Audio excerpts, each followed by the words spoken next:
Dobrodošli v Mindology podcastu, prostoru, kjer se odkrito pogovarjamo o umu, podzavesti, notranjih vzorcih, čustvih in spremembah, ki se začnejo najprej znotraj nas. Tukaj delimo vsebine, ki niso olepšane in niso instant rešitve. So pa človeške, strokovne in namenjene temu, da lažje razumeš sebe, svoje odzive in pa svet, v katerem živiš. Če si na poti osebne rasti, te zanima, kako deluje tvoj notranji svet, ali pa samo čutiš, da želiš živeti bolj zavestno, mirno in pa v stiku s sabo, potem si na pravem mestu. Hvaležna bom, če epizodo deliš z nekom, za kogar čutiš, da bi mu lahko koristila. S tem pomagaš širiti prostor tega razumevanja, varnosti in pa zavesti. Hvala ti, ker si tukaj. Hvala ti za tvoj čas in za tvojo pozornost. Jaz sem Irena in to je Mindology podcast.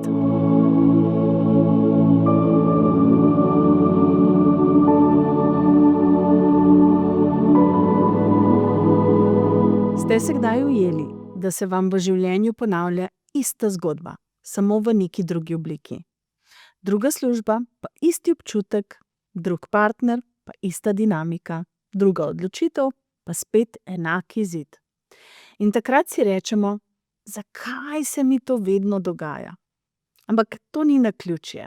To je naš notranji sistem prepričanj, ki deluje v ozadju kot neka tiha programska oprema. In dokler je ne prepoznamo, bo naše življenje vedno teklo po enakih poteh.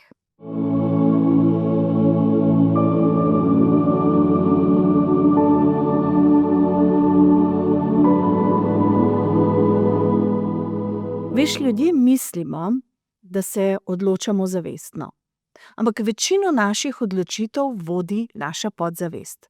In v podzavesti živijo ta prepričanja, ki so nastala že davno, pogosto v otroštvu, ko smo prvič doživeli občutek, da moramo nekaj narediti, da bomo sprejeti. Ali da moramo biti pridni, da bi nas imeli radi. Ali da ni varno izraziti to, kar čutimo. In potem to prepričanje vzamemo s sabo v odraslost, brez da bi sploh vedeli, da ga nosimo. Dokler nas življenje ne začenja na nek način subtilno na to opozarjati. Z enakimi občutki, enakimi razočaranji, enakimi lekcijami, ki nam pravzaprav govorimo, hej, čas je, da nekaj ozavestiš. To je trenutek, ko se začne tista naša prava notranja sprememba. Ne ko zamenjamo neko okolje, partnerja, službo, ampak ko se vprašamo, kaj v meni ustvarja vedno eno in isto izkušnjo. In to je vprašanje, ki spremeni čisto vse.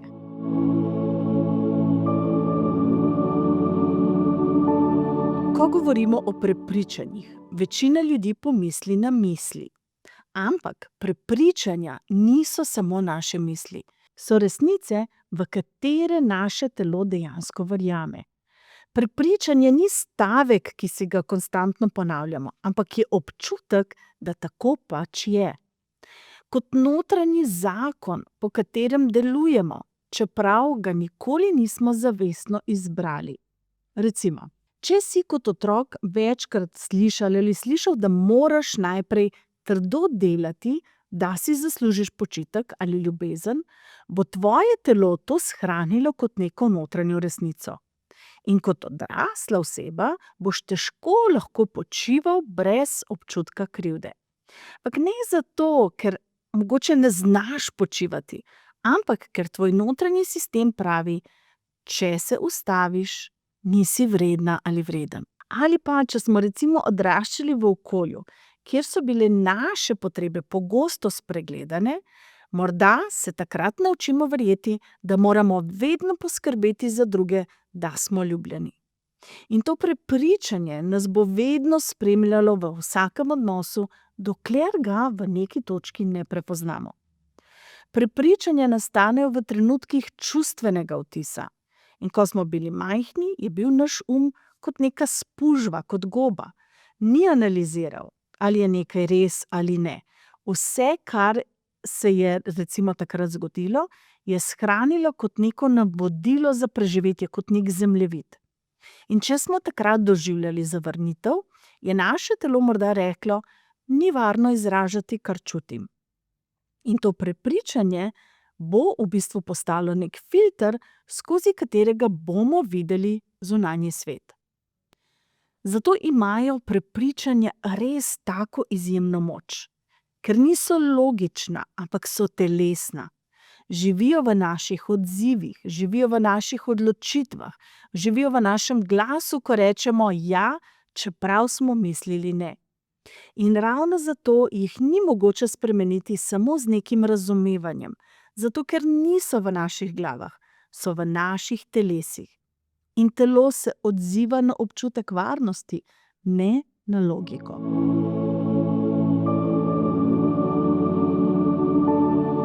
Veš, prepričanja niso nekaj, kar bi lahko pogosto prebrali v knjigi o sebi. Ne pridejo napisani na nekem papirju, ki jih vidimo v svojem življenju, v svojih vzorcih. V tem, kar se ponavlja. Najlažje jih prepoznamo, ko začnemo opazovati neke trenutke, ko nas nekaj zaboli, nekaj razjezi ali nekaj ustavi. Vsaka naša čustvena reakcija so kot neka vrata do prepričanj. Recimo, če ti nekdo reče ne, in se ti v trenutku mogoče stisne želodec. Zakaj? Morda tvoje telo verjame, da če me ne odobrijo, nisem dovolj. Ali pa vidiš nekoga, ki uspeva in namesto navdiha čutiš neko nelagodje, ljubosumje mogoče. Morda je tvoje prepričanje in je prepričanje, ki ti znotraj tebe govori, uspeh pomeni izgubo svobode. Ali pa, če gre drugim dobro, meni ne bo. Lahko gremo pa še bolj subtilno. Če opazujemo, kje se v našem življenju konstantno ustavljamo tik preden bi nekaj dosegli. To je klasičen znak, da imamo neko podzavestno prepričanje, ki pravi, nisem pripravljena, ne zaslužim si. Prepričanja se razkrivajo tudi skozi jezik, da poslušamo, kaj govorimo. Če pogosto uporabljamo besede kot moram, ne smem, nikoli, vedno, ne zmorem. To govorijo tvoja, moja, naša prepričanja. In prepričanja so črno-bela. Prepričanja ne poznajo fleksibilnosti. In potem so tu še te telesni odzivi. Tisto, kar čutimo, ko nas življenje mogoče povabi naprej. In če nam postane tesno, če se nam telo upre, če znajdemo 101 razlog, zakaj ne, tam nekje se skriva tisto staro prepričanje, ki nas skuša zaščititi. Zato je opazovanje brez sodbe tako zelo pomembno. Ne gre za to, da bi si rekli, spet sem ujeta v nek stari vzorec. Ali pa recimo, da si rečemo, zanimivo, tu je nekaj, kar verjamem, pa morda sploh ni več res. To je tisti prvi korak tega zavedanja, ker ne moremo spremeniti nečesa, česar ne prepoznavamo.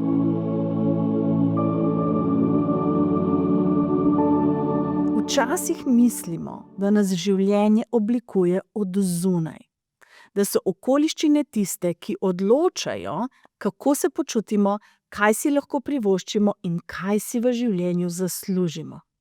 Ampak resnica je precej obratna.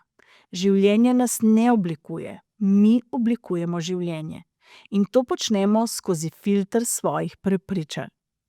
Naša prepričanja so kot očala, skozi katera gledamo svet navzven. In če verjamemo, da ni varno zaupati ljudem, bomo nezavedno izbirali odnose, kjer se bo to prepričanje konstantno potrjevalo. Pa ne zato, ker si to na nek način želimo, ampak ker naš išče potrditve, da ima svoj prav. In če recimo verjamemo, da je denar težko zaslužiti, bomo sprejemali odločitve, ki nam bodo to znova in znova dokazovale. Morda bomo izbrali manj plačana dela, ali pa se bomo počutili krivo, kadar bi želeli več. Naš ne mara protislovij. zato bo vedno raje izbral znano, tudi če to znano nas omejuje. Zato se dogaja, da imamo vse pogoje za uspeh, pa vseeno nekaj v nas ne pusti, da bi zares uspeli in zasijali. Ker naše notranje prepričanje pravi, če bom preveč vidna, me bodo do zunaj obsojali. Ali pa, če bom preveč uspešna, bom izgubila ljubezen. In potem se sabotiramo. Pa ne zato, ker nam ne bi šlo, ampak ker naš sistem verjame, da nas s tem na nek način varuje. Prepričanja ne ustvarjajo samo naša dejanja, ampak tudi naše meje, pričakovanja, celo način, kako ljubimo druge ljudi. In če v sebi nosimo prepričanje, da moramo biti močni, bomo res težko v bistvu prosili druge za pomoč. In če verjamemo, da moramo vedno dokazovati svojo vrednost, bomo nenehno delali več, dokler se v enem trenutku do popolnosti ne izčrpamo. In to se dejansko zgodi tako tiho, da imamo občutek, da je to nek naš značaj. Ampak pravzaprav ni. To so samo stare zgodbe, ki jih še nismo postavili pod vprašaj. Ko začnemo spreminjati svoje prepričanja, se naš svet začne odzivati drugače. Nismo več v vlogi žrtve naših okoliščin, ampak postanemo ustvarjalci svoje izkušnje. Ne z neko New Age maniro, ko rečemo, no, pa samo misli pozitivno, ampak resnično s tistim notranjim premikom, z občutkom, da res imam izbiro.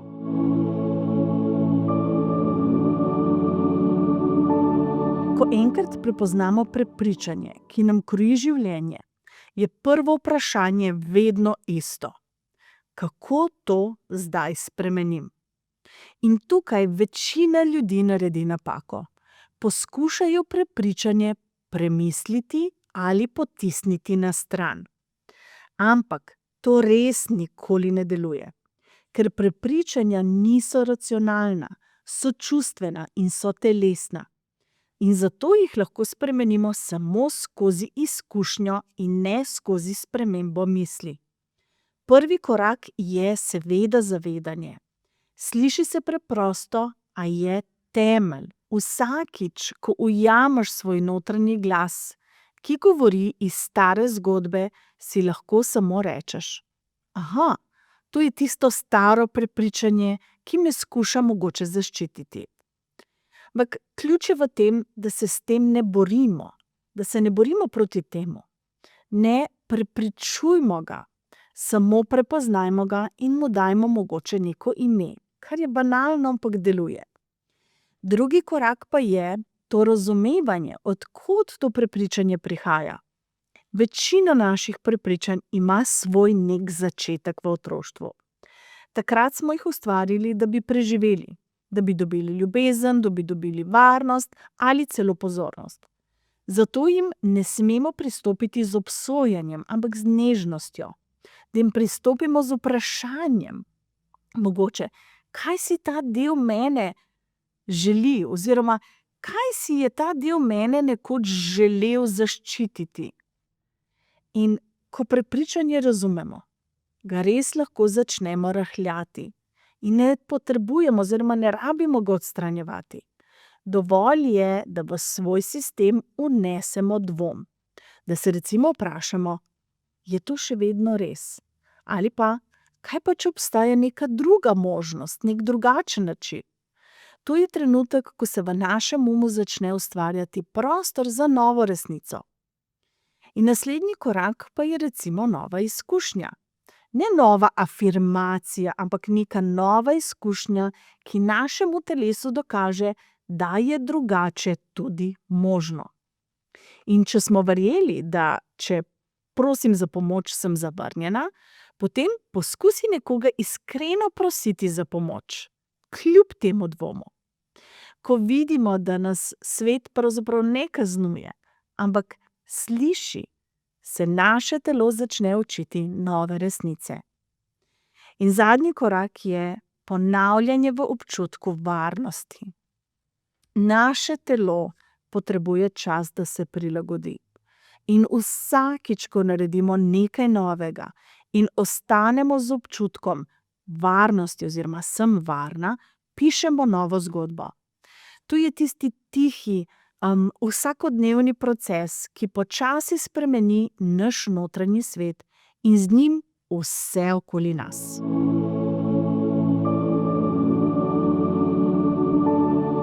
Zdaj pa pojdimo čisto konkretno, kako lahko v praksi začnemo spreminjati prepričanja, ne da bi to postalo še ena stvar na našem seznamu za popraviti sebe. Ena izmed najmočnejših stvari, ki jih lahko narediš, je, da začneš ujemati te trenutke, ko tvoje staro prepričanje spregovori.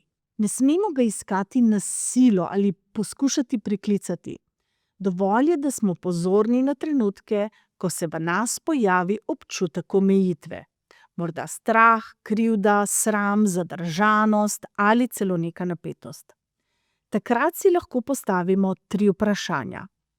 Recimo, če bi postavljala zase, bi rekla: kaj sem si pravkar povedala o sebi?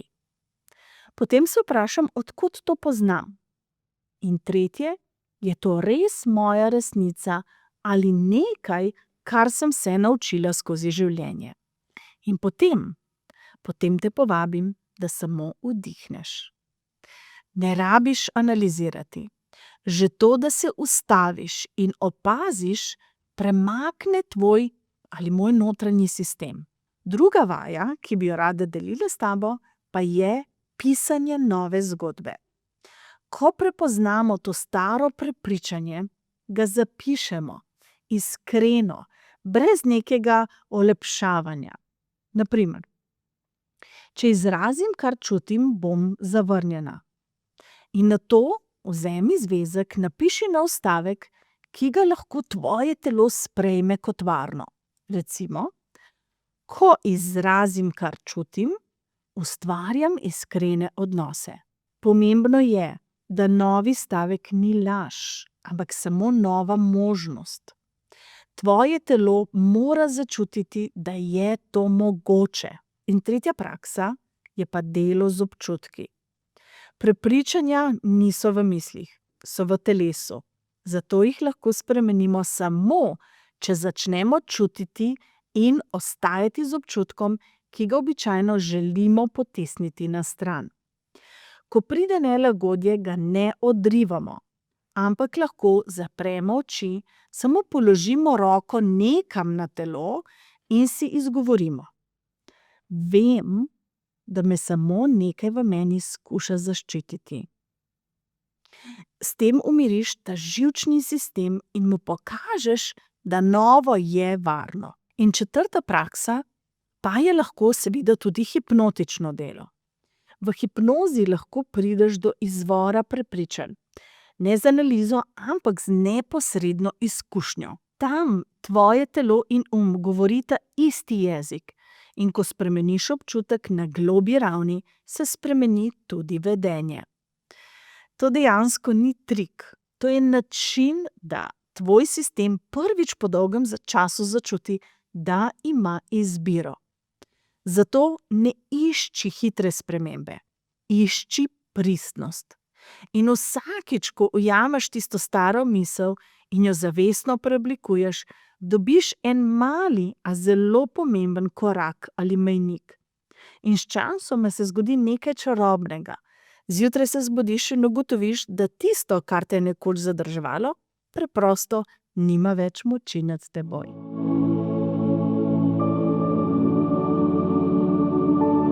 Ko začnemo spreminjati svoje prepričanja, se prva zdi, da se svet ne premika. Ampak potem, počasi, skoraj neopazno, začnemo reagirati drugače. Manj se opravičujemo, manj nas je strah, kaj si bodo drugi mislili. Manj potrebujemo neke zunanje potrditve. In potem pride tudi trenutek, ko nas življenje preizkusi. Pride tista neka stara situacija, ampak tokrat odgovorimo drugače, odgovorimo mirno, zrelo in znotraj sebe lahko začutimo: to sem pa tista prava jaz. In to je trenutek, ko se zavemo, da smo spremenili nekaj zares globokega. Ne svet okoli sebe navzven, ampak zgodbo, skozi katero smo gledali svet navzven. Ker ko se spremeni naša notranja zgodba, se spremeni vse. Ljudje okoli nas reagirajo drugače. Odločitev sprejemamo bolj mirno in življenje začne odgovarjati na našo novo vibracijo z več lahkotnosti, z več nekimi priložnostmi in več sinhronosti. Prepričanja, ki smo jih nosili dolga leta, so bila nekoč samo način preživetja. In zdaj, ko jih lahko spustimo z ljubeznijo, se jim zahvalimo, ker so nas nekoč varovala in zdaj jih ne potrebujemo več. In lahko si takrat samo izgovorimo: zdaj znam sama. Če čutiš, da bi to rada raziskala globlje, je hipnoterapija eden od najlepših načinov za to. Ker ti omogoča, da greš tja, kjer prepričanja niso besede, ampak občutki, in jih tam spremeniš. Varno, sočutno in s popolno podporo. Tam ne popravljamo sebe, ampak se vračamo k sebi, k tistemu izvoru. In v tem procesu začnemo ustvarjati novo zgodbo, tisto, ki nas ne omejuje, ampak nam daje svobodo. Ker resnična svoboda se ne zgodi, ko se spremeni svet okoli nas, ampak ko nehamo verjeti v zgodbe, ki so nas nekoč zadrževale. Takrat se naš notranji glas, tisti pravi glas, končno sliši jasno. Zmorem, vredna sem in svobodna sem. Na mojem YouTube kanalu lahko najdeš ogromno hipnotičnih meditacij, s katerimi lahko začneš. Se vidimo v naslednji epizodi.